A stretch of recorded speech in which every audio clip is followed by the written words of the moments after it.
नमस्कार, स्वागत है आपका भीम न्यूज इंडिया में। आप देख रहे हैं भीम न्यूज इंडिया। मैं हूं आपका दोस्त विनय कुमार सिंघल। कोटा कलेक्ट्रेट पर चल रहे जेके फैक्ट्री के मजदूरों के धरने को आज 50वां दिन हुआ और इनके समर्थन में कोटा कलेक्ट्रेट पर उमड़ा जल सैलाब। सीकर सांसद ने किया जेके फैक्ट्री मजदूरों के धरने को संबोधित।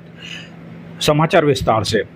आज दिनांक 8 अप्रैल 2025 को मीडिया प्रभारी मुरारीलाल बैरवा ने जानकारी देते हुए बताया कि 50 दिन से यह धरना चल रहा है और इस गूंगी बहरी सरकार को मजदूरों की ताकत से अवगत कराने के लिए धरने में समर्थन देने के लिए सीकर सांसद और सीपीआईएम के पोलित ब्यूरो सदस्य कॉमरेड अमराराम कोटा कलेक्ट्रेट पर जेके फैक्ट्री मजदूरों के धरने में शामिल हुए।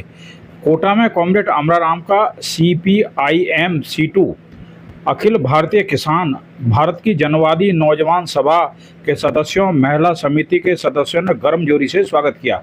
इटावा से कोटा जेके फैक्ट्री मजदूरों के धरने पर कॉमरेड अमराराम का स्वागत सीपीआईएम के तहत सचिव मुकुट बिहारी जंगम, C2 यूनियन अध्यक्ष देवी शंकर महावर, किसान सभा के जोन संयोजक भवानी शंकर, नौजवान सभा के संयोजक रमेश चंद्र के नेतृत्व में माला पहनाकर कॉमरेड अमराराम जी का स्वागत किया। धरने का संचालन कॉमरेड अशोक सिंह ने किया। 50वें दिन जेके फैक्ट्री के धरने को संबोधित करते हुए सीकर सांसद सीपीआईएम के पोलिट ब्यूरो सदस्य कॉमरेड अमराराम ने संबोधित करते हुए कहा कि राज्य सरकार और कोटा जिला प्रशासन को चेतावनी देते हुए कहा कि धन्ना सेठों की गुलामी बंद कर मजदूरों, किसानों और आमजनों के हित में काम करें और 27 साल से जो जेके फैक्ट्री के 4200 मजदूरों का जो बकाया वेतन 250 करोड़ से अधिक 27 साल का ब्याज जोड़कर 500 करोड़ से अधिक जो बनता है, सरकारों को मजदूरों को करना होगा। सुप्रीम कोर्ट मजदूरों के हित में दिए आदेश को भी लागू करना पड़ेगा। सीकर सांसद कॉमरेड अमराराम ने जेके फैक्ट्री के मजदूरों को भरोसा दिलाया कि सीपीआईएम आपकी लड़ाई को दिल्ली की लोकसभा में लड़ने का काम आपका अमराराम करेगा।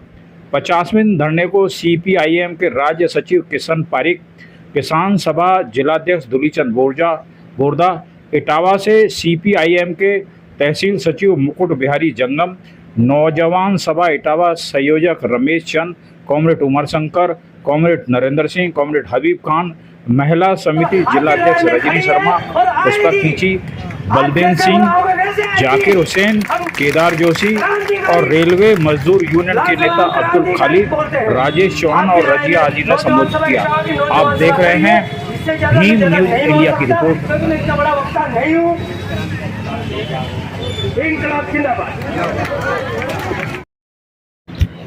कॉमरेड अमराराम का धरना स्थल पर माला से स्वागत किया जा रहा है। आप देख रहे हैं ये दृश्य है जिला कलेक्ट्रेट कोटा के बाहर गेट का। आज 50 दिन हो गए जेके फैक्ट्री श्रमिकों को धरना देते हुए। साथ ही कॉमरेड अमराराम का स्वागत और कॉमरेड हबीब खान, दुलीचंद बोरदा और अन्य साथी जो कि कॉमरेड अमराराम के साथ जयपुर से पधारे हैं। अब ये देखिए जेके श्रमिक कॉमरेड अमराराम से काफ़ी उम्मीद लगाए बैठे हैं कि कॉमरेड अमराराम हमारी बात को लोकसभा में उठाएंगे और कॉमरेड अमराराम ने भी इस चीज़ का वायदा किया है कि मैं देश की सबसे बड़ी पंचायत में आपके इस मुद्दे को उठाऊंगा और हम इस लड़ाई को आखिर अंजाम तक पहुंचाने कर ही दम लेंगे। देखिए आप। अरे ते बैठ जाओ काका जी, बैठ जाओ काका जी, बैठ जाओ।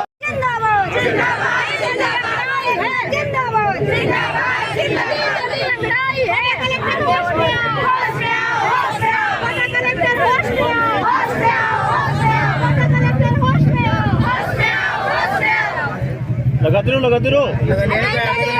पता लगे कि सीआईटी और सीपीआईएम के नेतृत्व में जो 18 फरवरी से जेके कर्मचारियों के द्वारा जो धरना दिया जा रहा है और तमाम राष्ट्रीय ट्रेड यूनियन और बैंक, बीमा राजस्थान सरकार, रोडवेज, बिजली विभाग, शिक्षक संघ आदि के द्वारा आपके धरने को समर्थन देने के बाद भी किसान सभा और अभी इटावा से साथी जो आए हैं, उसके बाद भी कलेक्टर साहब को अगर समझ नहीं बनेगी तो साथी हमारे और सीनियर साथी अभी उपस्थित होंगे, जो लोकसभा के सांसद कामरेड अमराराम, सीपीआईएम के राज्य सेक्रेटरी कामरेड कृष्ण पारिक और हरिमोहन शर्मा जी विधायक बूंदी के भी आपके बीच में आएंगे। तमाम घटनाओं की जानकारी आपके बीच में रखेंगे। आपकी जो मुख्य मांगे आपके द्वारा 18 फरवरी को धरना लगाया, उस वक्त सुप्रीम कोर्ट के आदेश अप्रैल 2023 में जो आए थे, और उस आदेश को लाने के लिए आपकी जेके की तीनों यूनियनें जो लगातार 1996 से उद्योग बंद हुआ, 97 में पूरे जेके के उद्योग बंद हुए, तब से लेकर के अभी तक लगातार आपकी यूनियन, कोटा की भाजपा, कोटा की कम्युनिस्ट पार्टी मार्क्सवादी, कोटा की सीआईटी और कोटा से जुड़े हुए जन संगठनों का समर्थन के द्वारा इस धरने का लगातार जो है ने तो एक इतना सा किया है। एक्चुअल में ये जो फैक्ट्री दी गई थी अराफात ग्रुप को, वो अराफात ग्रुप ने कोई अमाउंट या कोई राशि सरकार को नहीं दी और न ही कोई जेके को राशि दी है उसने। इस फैक्ट्री का जो प्रतिफल था, यानी जो उसका विक्रय मूल्य था, वो क्या डिसाइड किया गया था? वो ये डिसाइड किया गया था कि जो है वर्कर को उनका पेमेंट किया जाना है और उनको नौकरी दी जानी और उनके बैंक वेजेस दिए जाने चाहिए। इसी संबंध में एक ट्राइपार्टी एग्रीमेंट हुआ और जिसको सरकार ने स्वीकार करके एक चीफ सेक्रेटरी के ऑर्डर से कलेक्टर को आदेशित किया कि वो फैक्ट्री को कंडीशंस के तहत अराफात ग्रुप को दे दे। तो जो लीज डीड 6 लीज डीड इस संबंध में बनी थी 6 या 7, उन सब में ये शर्तें नहीं थी कि आपको सिर्फ और सिर्फ ये फैक्ट्री चलाने के लिए दी हुई है और आपको इसको फैक्ट्री को चलाकर वर्कर को पेमेंट देना है और उनके बैंक वेजेस देने। यदि अराफात उन शर्तों की पालना नहीं करता है तो सो मोटो वो लीज डीड रिजेक्ट मानी जाती। बंद करवा दिया, इस फैक्ट्री को लाल झंडे वालों ने बंद करवाया, जबकि हकीकत यह थी कि सेठों के स्वार्थ और यहाँ के नेता दलालों के स्वार्थ की वजह से इस फैक्ट्री को बंद करवाया गया और इस फैक्ट्री के मजदूरों में काम करने वाले मजदूरों का 250 करोड़ रुपया टकार करके बैठ गए और उस 250 करोड़ रुपए की मांग करने के बाद यहाँ का जो प्रशासन है और सरकार है और जो यहाँ के नेता हैं, तमाम लोगों की मिली भगत के द्वारा इस फैक्ट्री को खुर्द-बुर्द करने का काम किया गया। लेकिन उनको ये पता नहीं है कि इस लाल झंडे के नीचे यहाँ का मजदूर एकजुट है, मजबूत है और जब भी ये मजदूर यहाँ कमेटी बनाई गई, इस कारखाने में किसी भी तरह की खुर्द-बुर्द नहीं होना चाहिए, उसकी कलेक्टर की अध्यक्षता में कलेक्टर, एसपी और अन्य अधिकारियों की एक कमेटी बनाई गई। लेकिन आज जब मैं आया सुबह, पता लगा कि अधिकतर मशीनें अराफात ग्रुप खा गया, लोहा भी निकल गया और हमारी डबल इंजन की सरकार, 56 इंच के सीने वाला प्रधानमंत्री 11 साल से आंख मूंद के मुनि बाबा होकर के बैठा हुआ है। उनकी पर्ची का मुख्यमंत्री भी 1 साल से ज्यादा हो गया था, हो गया ना? क्या कह रहा है? अभी मेरे पास टेलीफोन आया था हरिमोहन जी का कि मैं किसी कारण से आना चाहता था, किसी कोई ऐसी घटना हो गई इसलिए मैं आ नहीं पा रहा हूं। उन्होंने भी वहां बात रखी, क्या पैसा नहीं दिया जा रहा है? क्या पैसा नहीं है सरकार के पास? पैसा है। मैंने सवाल पूछा देश की सरकार में कि 1000 करोड़ से ज्यादा पैसा पैसा जो एमपीए था और जो था, देखे कोटा के गेट पे अपने प्राणों की आहुति देकर इस कोटा के बेटे को बचाया। और आज ये सरकार जिस शर्तों के साथ अराफात ग्रुप को एक कारखाना दिया गया था, मैं उसने कारखाना चलाया, मैं उन 4,000 मजदूरों का जो उस कारखाने में अपने पसीने से खून से निर्माण किया था, उसकी मजदूरी का पैसा 27 साल से मांग रहा है।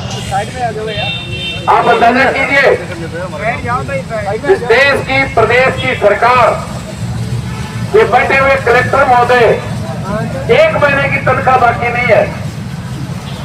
किसी प्रधानमंत्री, मुख्यमंत्री, मंत्री, विधायक, सांसद 1 महीने की तनख्वाह बाकी नहीं है।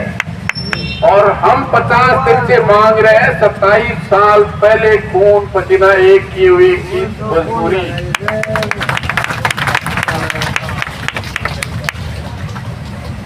देंगे? अरे मजदूरी दूर गई, कारखाना चलाना दूर गया। मैंने राजस्थान की विधानसभा में बात रखी थी और हमारे यहीं के एक उद्योग मंत्री थे, जब ये अराफात यहां से मशीनें लेके जा रहा था, हमने कहा गूंगी बैरी बनी हुई है सरकार, यहाँ कमेटी बनाई गई, इस कारखाने में किसी भी तरह की खुर्द बुर्द नहीं होना चाहिए। उसकी कलेक्टर की अध्यक्षता में कलेक्टर, एसपी और अन्य अधिकारियों की एक कमेटी बनाई गई। लेकिन आज जब मैं आया सुबह, पता लगा कि अधिकतर मशीनें अराफात ग्रुप खा गया, लोहा से निकल गया। और हमारी डबल इंजन की सरकार, डबल इंजन के सीने वाला प्रधानमंत्री 11 साल से आंख मूंद के मोनी बाबा होकर के बैठा हुआ है। उनकी पर्ची का मुख्यमंत्री भी 1 साल से ज्यादा हो गया, सही हो गया ना? ज्यादा हो गया कॉमरेड 1 साल से। क्या कह रहा है? अभी मेरे पास टेलीफोन आया था हरिमोहन जी का कि मैं किसी कारण से आना चाहता था, किसी कोई ऐसी घटना होगी इसलिए मैं आ नहीं पा रहा हूं। उन्होंने वहां बात रखी, कब पैसा नहीं दिया जा रहा है? क्या पैसा नहीं है सरकार के पास? पैसा है। मैंने सवाल पूछा देश की सरकार में कि 1,000 करोड़ से ज्यादा